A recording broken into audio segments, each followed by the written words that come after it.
নবদ্বীপ মায়াপুরের ফেমাস বড়া দিয়ে ডাঁটা আলুর ঝোল। তো এর জন্য প্রথমে আমি মটর ডাল ভিজিয়ে রেখেছিলাম, সেটা লবণ ও হলুদ দিয়ে ভালোভাবে মেখে নিলাম।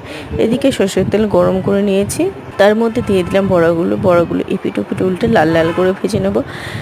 বড়াগুলো ভাজা হয়ে গেছে, এবার এগুলোকে নামিয়ে নেব। একই তেলের মধ্যে দিয়ে দিলাম জিরে, শুকনো লঙ্কা, তেজপাতা ফোড়ন, আর দিয়ে দিলাম বেটে রাখা আদা, আর দিয়ে দিলাম টমেটো কুচি, দিয়ে দিলাম জিরের গুঁড়ো, ধনের গুঁড়ো, ভালোভাবে মিশিয়ে নিয়ে দিয়ে দিলাম ডাঁটা ও আলু ও ডাঁটাটা ভালোভাবে মশলার সঙ্গে কষিয়ে নেব।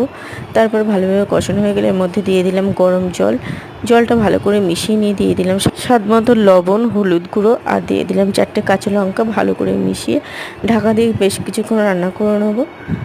তো 10 মিনিট পরে দেখুন ঝোলটা একদম মজে এসছে, ডাঁটা আলুটাও সিদ্ধ হয়ে গেছে। এর মধ্যে দিয়ে দিলাম ভেজে রাখা বড়াগুলো, আর দিয়ে দিলাম স্বাদ মতন চিনি, গরম মশলা গুঁড়ো, ভালোভাবে মিশিয়ে নামিয়ে নিলেই রেডি হয়ে গেল দারুণ স্বাদের বড়া দিয়ে